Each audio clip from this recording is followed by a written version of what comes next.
Hello, everyone. Today's December 11th, 2025, and we're going to do some questions with Dad and his lifetime of stories. You've mentioned in the past. Oh, am I buckled up, Mark? Yeah. Yeah, okay. I couldn't see me.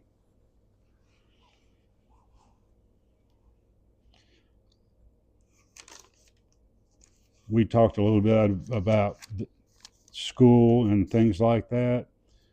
Or did you have any favorite teachers in school? Ones that kind of made impact on you and things? Yeah, I had a couple of coaches that did. Coach Johnny Bearden, he was a senior high football and basketball coach. And also had another person, and I just thought of her. Her name was Miss Pace, Pace. She and her husband owned a dry goods store uptown, and she was also my wife's uh, English teacher. And I guess she came into my view about when I was in 11th, I guess 11th grade, when I really noticed because there was a girl in there, my wife. She was doing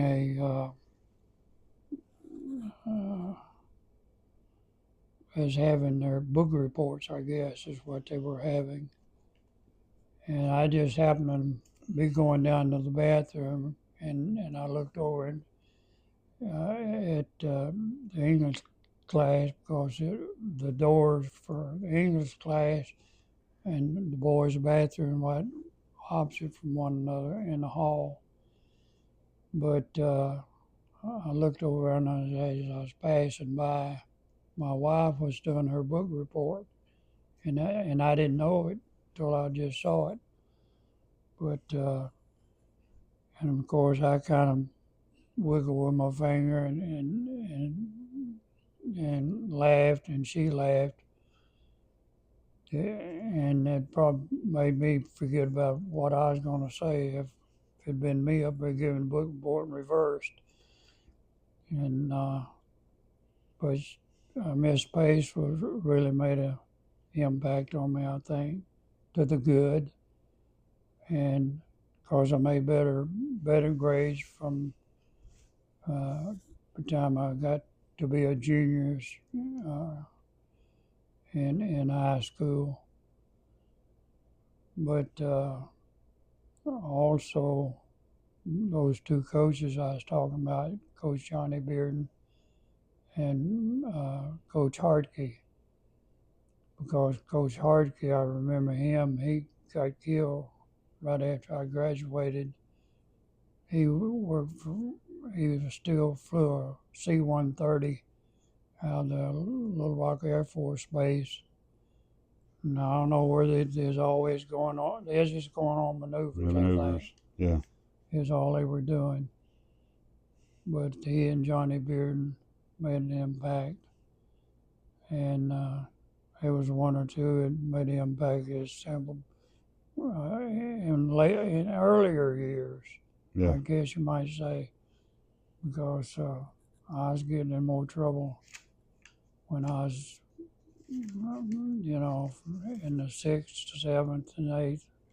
I was getting in a little bit more trouble. But as I grew older and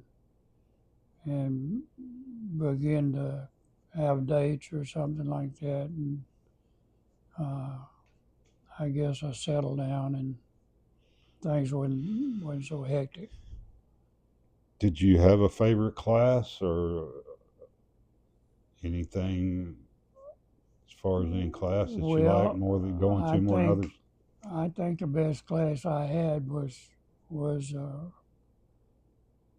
up in the library we could go and study, and because it was a two-story building that we were in. High school was from the sixth grade to the 12th was all in one big building that was upstairs. Uh, some of the classes were, well, one of them anyway, the library, but that was one of my favorite places to be able to go to, because you could uh, pretty well get your lessons up there if you needed to. But most time recess, I was wanting to recess and get out and in the wide open spaces and run and Run, play and kick or do something. throw a ball, kick a ball, shoot a Yeah, ball. yeah, whatever was going on outside. Um, I know I'm jumping around, but you've mentioned multiple times that you use a trot line to fish with, and you fish it different ways.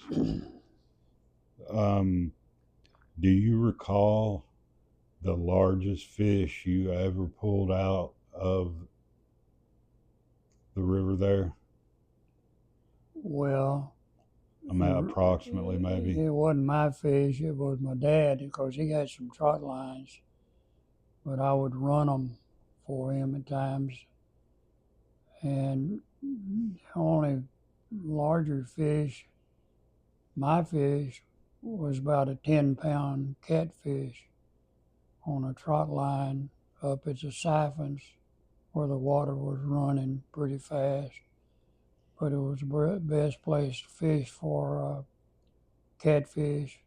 Did you see anybody that caught those 40, 50 Oh pounder yeah, catfish that lay across the back of a tailgate or heavier? yeah. My dad did, and it was a good fish to catch in that particular area because it had good swift water to fish in for catfish. And I guess at one time, one night's fishing, we had either 4 or 5 big catfish, anywhere from 35 to 45 to 50 pounds, on the shop wall out uh, next to our house. Right. It was just one night's fishing, is what it was.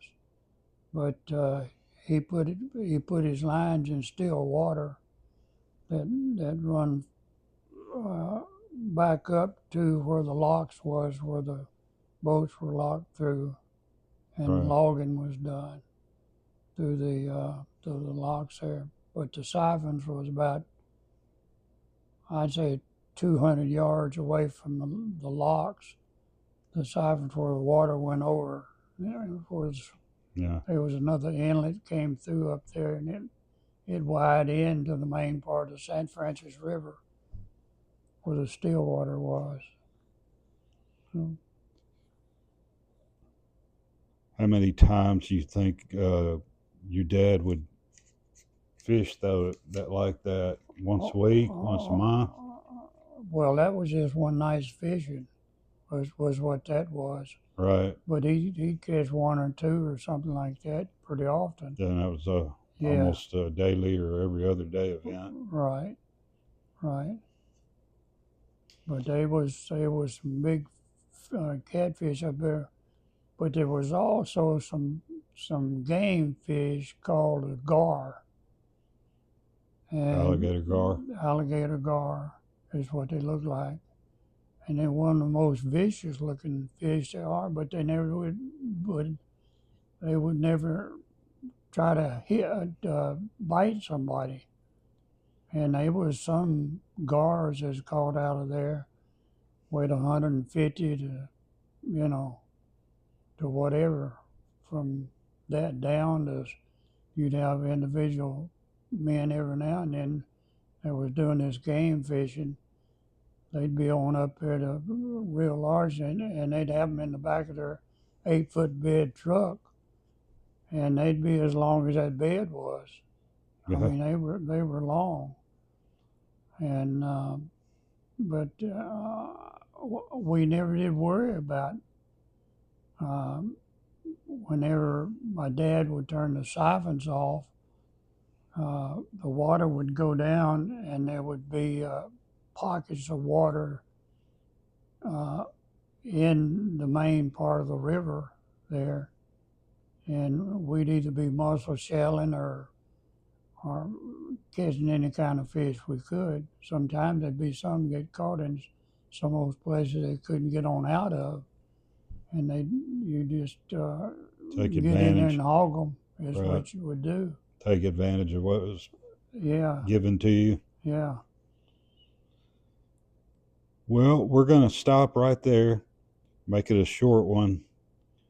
And next week, I've got questions from your family viewers, which it's something that I needed to transfer and write down, and I forgot all about doing it. So we will do that next week. Until then, everyone have a good rest of the day. Bye. Bye bye. Take care.